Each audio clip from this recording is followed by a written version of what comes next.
মিনির বাবুদের নিয়ে খেলতেছে।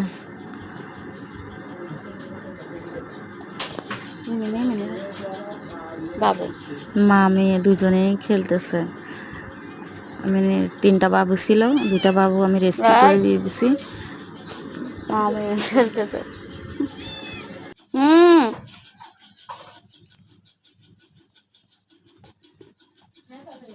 বাবুটা কি দুষ্ট। মানে থাক, মারিও না।